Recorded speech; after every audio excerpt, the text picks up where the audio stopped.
میرے پورے مسلمانوں سے اپیل یہ ہے کہ ہم تمام کو ایک پالیسی اور ایک اصول بنانا چاہیے کہ ہمارے مسجدوں میں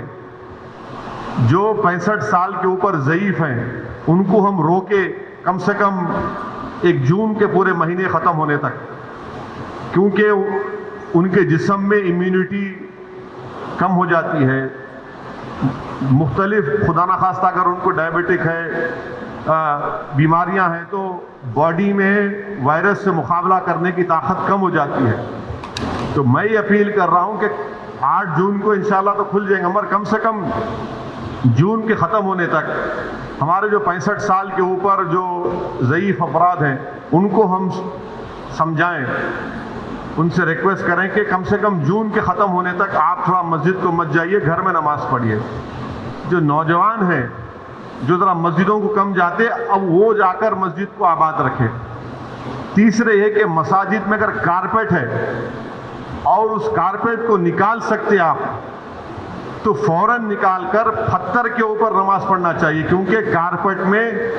ایپیڈیمولوجسٹ اور جتنے ہیلتھ ایکسپرٹس ہیں، ڈاکٹرز وہ بولتے ہیں کہ کارپیٹ میں بہت سے جراثیم جم جاتے اور اس سے ہو سکتا ہے کہ خدا نخواستہ کسی کو وائرس لگ سکتا۔ تو چوتھی بات کام ہم کو یہ کرنا چاہیے کہ مساجد میں بیت الخلاء اور وضو کا انتظام نہ رکھیں، کیونکہ وہ وضو کرتے کلی کرتے اور پھر آپ آ کے نماز پڑھتے، تو لوگ گھر سے ہی اپنے وضو کر کر آئیں اور نماز جب پڑھیں گے تو نہیں معلوم مفتی اکرام کو فیصلہ کرنا ہے کہ اگر پوری دنیا میں جہاں جہاں مساجد کھولے گئے، چاہے وہ مسجد نبوی ہو، حرم شریف مکے میں ہو یا ٹرکی ہو یا دوسرے مقامات پر، ہمیشہ کی طرح جو کھندے سے کھندا ملا کر سب بنتی تھی ویسا نہیں بن رہی اب۔ تو کیا مفتی اکرام یہ فیصلہ دے سکتے پورے ملک میں کہ بھائی جب 8 تاریخ سے مساجد کھولے جائیں گے تو سوشل ڈسٹینسنگ کو برقرار رکھتے ہوئے ہم سب بندی کریں نماز کی؟ یہ ہمارے مفتیوں کو سوچنا پڑے گا کہ کتنا یہ کر سکتے کیا، کیونکہ مختلف ممالک میں ہو رہا ہے۔ تو میں تو گزارش کروں گا ہمارے علماؤں سے کہ وہ بھی اس کا فیصلہ کر لیں، مگر دوسرے جو 4 چیزیں میں کہا ہوں اس پر یقیناً غور کریے آپ۔ میں کسی سے نہیں کہہ رہا ہوں کہ مسجد کو مت جائیے، میں یہ کہہ رہا ہوں کہ آپ صحیح کہہ رہے ہیں کہ وائرس ابھی بڑھ رہا ہے، وائرس ختم نہیں ہوا ہے، وائرس بڑھ رہا ہے ابھی،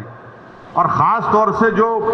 ہمارے 65 سال کے اوپر کے جو لوگ ہیں اور جو لوگ مختلف امراض کے شکار ہیں، جس کو کڈنی کی بیماری ہے، ہارٹ کی ہے، لنگز کی ہے، ڈائبٹک ہیں، ان کو تو اور احتیاط کرنے کی ضرورت ہے، بہت احتیاط کرنے کی ضرورت ہے ان کو، کیونکہ ان کی جان کو بچانے کا ہے۔ یقیناً ہم کو ایک روحانی اور قلبی سکون ملتا ہے جب ہم اللہ کے گھر میں جا کر سر و سجود ہوتے ہیں، مگر اسلام کی اہم تعلیمات بھی ہے کہ جان بچائیے، اور اگر خدا نہ خواستہ کسی کو یہ وائرس ہوتا ہے تو پھر ان کے گھر والوں کو ان سے جو ملاقات کیے، پھر ایک نیا سلسلہ شروع ہوتا ہے ٹریسنگ کا، پرائمری کانٹیکٹ کون تھے، سیکنڈری کانٹیکٹ کون تھے۔ یہ میرے احساسات ہیں، اور یہ اسی وقت ہوگا جب ہمارے تمام مفتی اکرام چاہے وہ کسی بھی مکتب فکر کے ہوں، وہ اس کا ایک اجتماعی طور پر نوٹ لے کر سب کو بتائیں۔